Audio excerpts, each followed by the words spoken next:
10 minutes before 7 on the early edition. Well, traveling 40,000 kilometers around the globe on two wheels. That's the journey that Michael Schratter is set to begin in just a few weeks. If he does it, he'll be just one of few Canadians who actually have circumnavigated the globe on a bike, and Michael's here to tell us about it. Good morning. Good morning. So, Michael, why are you doing this?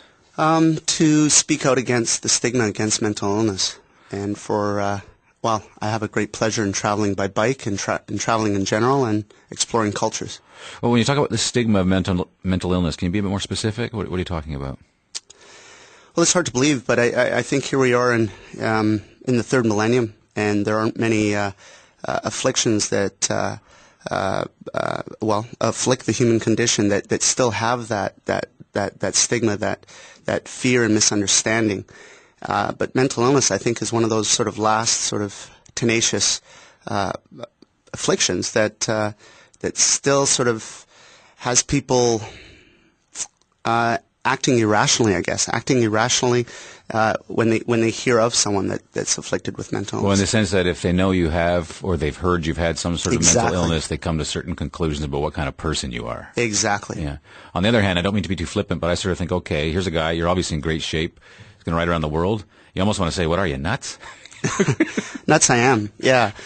Well, I've had a history of being bipolar. But like anything else, everything is on a spectrum. Every sort of human trait's on a spectrum. So the way it has affected me anyways has been fortunately not too severe. Mm-hmm. At times I feel, believe it or not, that I'm lucky, that the ups and the downs allow me to have perhaps a compassion, a point of view that might not be available to me if I didn't have the affliction.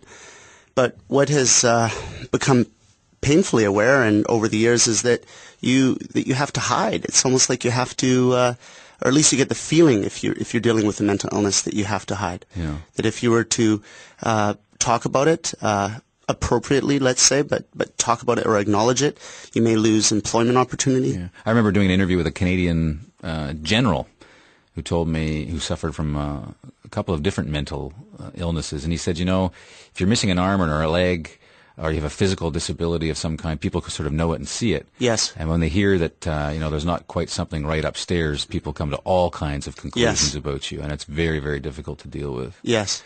But in your decision to bring some attention to this, you're going to try to go around the world on a bicycle. Yes. What's your affiliation with the Canadian Mental Health Association as you embark on this big journey and try to bring attention to mental health issues? Right. Well, the CMHA BC meets four times a year, every 3 months. Back in March, I pitched them on the idea, told them that I was a teacher, told them that I was a journalist, and that through those connections and such, I would like to try my best to speak out against the stigma of mental illness. They said to come back in June, and so on June the 19th, with a team assembled, a very competent team, we were able to do a proper pitch to them. And for the first time in their history, mm-hmm. They've allowed a third party to represent them. And it's a complete honor. It's a complete honor to be endorsed by CMHA. And the idea is to raise some money for CMHA. To put this in perspective, Anthony, I'm a society columnist for a newspaper here in the city. I've been doing it for 5 years. I go to about 200 events a year. Right. It's about 1,000 events in my short career.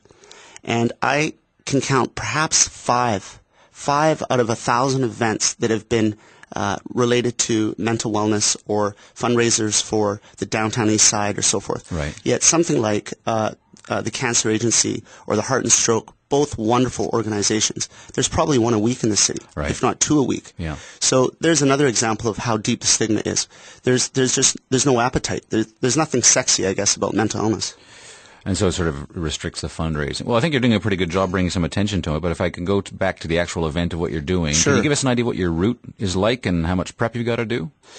Yeah, I mean, I've done a fair bit of cycling, long-distance cycling before, so I have a lot of the gear ready.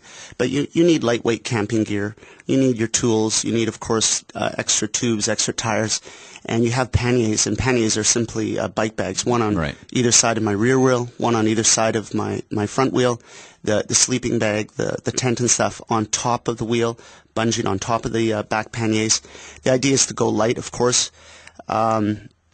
depending on where I am, a lot of water to a little bit of water. If I'm in a place where there's towns and villages, I don't need to carry food and such because I know that by lunchtime or by dinner time there'll be an opportunity to buy food. Right. I'm heading down the west coast of North America. First, exactly.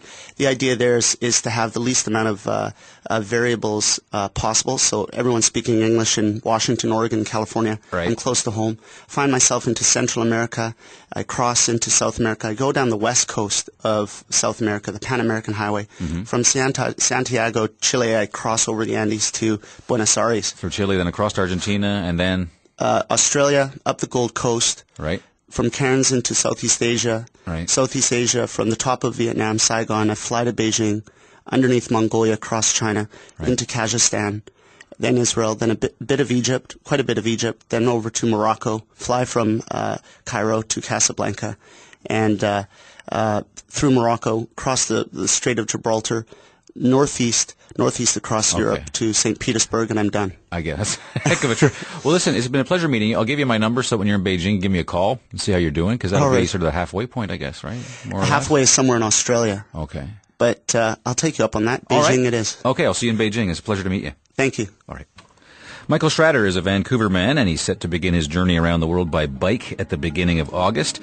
You can find out more about his trip. Go to our website, cbc.ca/early edition, and click on links and resources. Now, I'd mentioned that we were going to bring you a story about a Vancouver man who's going to be teaching some longboard safety. We will bring you that story at some point on the early edition. I'll just let you know when we know exactly when that will be. Our guest is a bit